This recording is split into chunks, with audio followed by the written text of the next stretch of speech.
BlightyBoxing in association with Frank Warren and Queensbury Promotions. We're here with Denzel Bentley. How are you, sir? I'm good, thanks. How you doing? Good. Now, holidays. You've been having a bit of time off, I hear? Yeah, I had a bit of time off. I think I deserved it. It was nice. It was good, yeah. Where? New York. Really? What do you make of that then? It's nice. It was better than I expected. I went out there, enjoyed it, stayed in Manhattan. A bit expensive, but I enjoyed it, so it was good. Bit of shopping get done? Yeah, a bit too much shopping, but that's why we're back in the gym now. They kind of say you've got to go with an empty suitcase, don't they? Basically, yeah. Listen, I struggled to fit everything back in my suitcase. I almost ended up getting like another one just so I can carry on, but I was alright. You didn't find yourself a little gym while you was out there? I did, but I didn't get to train. I went there because obviously it was during the holidays, and they put me in contact with one of the coaches that were there, but gave me a little message on Instagram, but he didn't get back to me in time because I went there in the last week anyway, and he didn't get back to me in time, so I didn't bother. Right then, a productive year, 2019. What was your sort of high points, any low points, things you could have done better? High points, the whole year, I won every fight. No real low points, but what I could have done better was got 4 out of 4 stoppages instead of 4 out of 3. I was 3 out of 4, but that's alright. I presume like the fight you take most from is the Kelsey Ball fight purely because he had such a good record. Yeah. Basically, yeah. That was the realest fight I had last year, and that's the fight I could take most from. It didn't really last long, so I couldn't really take anything from it. But that's the fight that I could be like, yeah, I beat a contender kind of thing, or a prospect, whatever you want to call it. Yeah. Talking of realist fights, I mean that's what you want all the time from now on, isn't it? Yeah, 100%. Even my last fight, I wasn't really too happy with the opponent, but it is what it is. We got a little run up before the end of the year, and it was good. He actually took me around longer than my opponent with the running record, so yeah, it was good. Got a little run at the end of the year, but this year, like you said, I want just bigger fights, better opponents, and just start my year off right so we can head to bigger things at the end of next year. I know it's a way away, but you've got to be able to see that far, otherwise, it's the point. Well, let's go through it. Now, Brad Pauls has just given up the Southern Area Middleweight title, which is now being fought for by your teammate Sean Phillips. So, I mean, that's good for him. Yeah, that's good for him. I'm happy for him. I can't wait for that fight. Oh, man. Going to have another champion in the camp. It's going to be so good. I'm excited for him. English champion Linus Udofia, you know him quite well. The British champion Liam Williams. Now, he's been mandated to fight Andrew Robinson, but given he's on the cusp of a world title shot, you can't see that happening.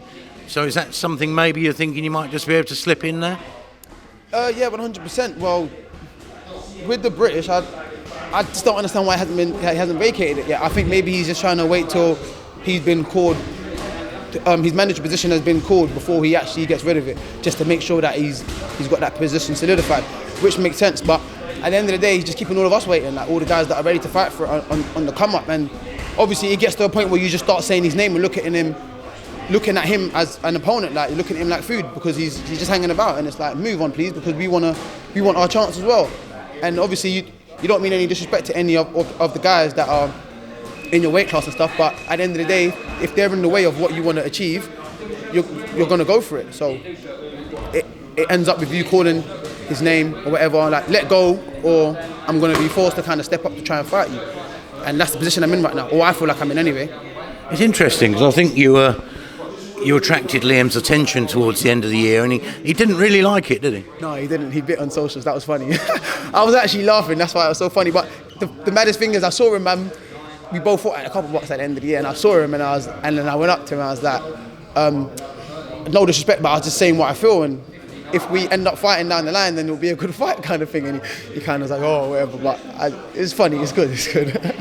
Well, Liam actually said to me, he said, the worst thing for him about fight week is the mood he's in because he's hungry, and the fact that he sees all the people that give him stick, or all the people that he falls out with on Twitter, is not really a good combination. Yeah, no, he said that as well. He goes, oh, fight week, I'm just an angry person. You're angry anyway, but that's cool. Like, I expected that. I'm not going to lie, I expected that. That's why it was so funny. But I didn't take it personal or anything. I kind of just laughed. Is the British probably more realistic for you? Because I'm not being because you're here, but the Southern Area and the English, I just can't see them fighting you. No, listen, they were both asked to fight me anyway, Linus and Brad Pauls, and none of them wanted to, because I was mandatory for the Southern Area at one point, and so were they. and I ended up not being able to fight for it and asked to move on. So I'm not even going to bother saying their names because in the English they're not going to fight me for that anyway. So I'll let that go. That's fine. So yeah, the British is more realistic, and I think I'm ready for it. To be honest, I think I'm ready for it because I look at the rankings every day, and I'm just like, I can beat all of you guys on there. So anyone they put me with, I'm ready for. I'll beat. It's almost a shame that Robinson is there in a mandatory position. No disrespect to him, because you and Mark Heffron for a vacant title would be perfect, wouldn't it? That would be perfect. Oh my days, I'd love that fight. They might as well just vacate and let me fight Robinson as well. I'll fight him as well, and then I'd fight Mark Heffron after, or after I fight Mark Heffron, I'll fight Robinson for the British. Whichever way it goes, I don't really mind. As long as I get to fight for some sort of title, especially the British this year, I'd be happy. Because Heffron's got a fight, I think it's the 22nd, so he's ticking over because he missed out in December. Yeah. So I suppose he could be like moving towards that fight. Yeah, 100%. Obviously, we've got to wait to see how his fight goes in February. You never know. Apparently, he's injury prone. You never know what could happen in a fight. Like, you can get a cut, you can hurt yourself. So we'll wait till that's done before we start thinking about, we can get Heffron. Do you know what I mean? He's occupied right now. So as soon as that's done, if he's in good health, then we can try and make that fight. If not, then we have to look for someone else. But I'm just hoping we're moving into that direction of a title shot, because we've been asking for it all last year, and we're going to keep asking for it all this year until it comes. But like I said, if we can get that for the British, that would be perfect. Him, Robinson, whoever's mandatory, I don't care. Just get me in there.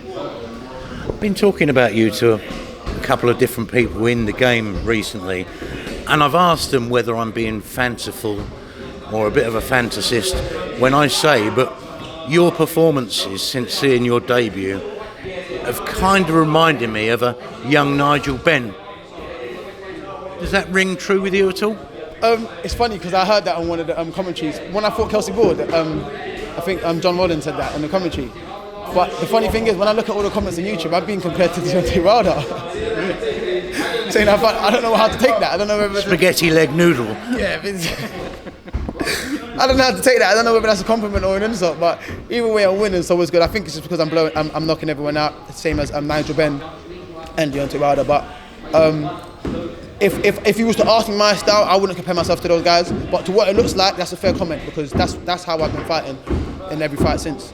Martin said, but obviously it's your trainer, Martin, said, but it's the spite that you carry into the ring. I mean, for a nice chilled out person, you do generate a lot of spite come fight night. Yeah, I do.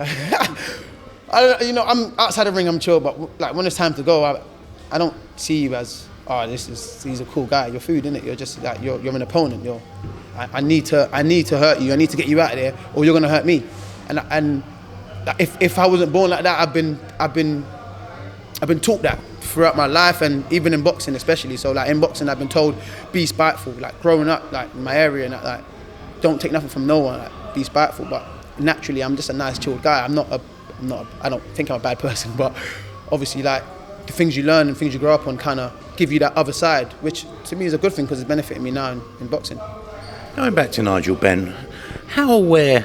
I know you're a young guy, but how aware are you of that British super middleweight scene that happened in the 90s with Benn-Eubank, Michael Watson, and then Collins a little bit later? How aware are you of that? I think I know quite a bit about it. Yeah.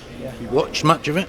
I've watched Benn and Eubanks, both the fights. I've watched Eubanks and Michael Watson. Did they fight twice? I think it was the second fight. Yeah, I've watched them fights, and I've just kept up with the rest. I haven't watched any of Eubanks or Collins or Benn or Collins. No, I haven't watched them. Who was your favourite out of them? I want to say Chris Eubank.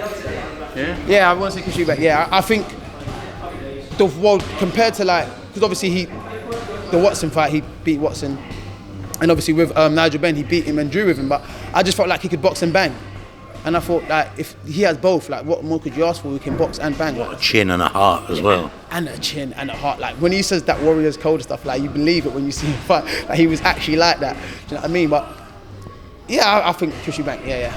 A lot of the punters went for Nigel because he was so spectacular. He was fighting on ITV.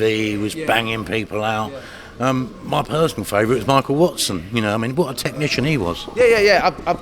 It's so mad because I've only watched them guys like fight together. I didn't actually go out my way to watch Michael Watson fight in other fights, but I've heard he was actually the best technical boxer out of the lot of them. Yeah. So that's what I've heard. Have you heard or seen anything of Harold Graham, Tony Sibson, Mark Kaler, people like that? No. All a bit before your time, eh? All of it before my time. I even started boxing late, so to go back, it's like you just look at who's in front of you, kind of thing. Yeah. But if you throw some names at me, I will do my research. Yeah. What's next, Denzel?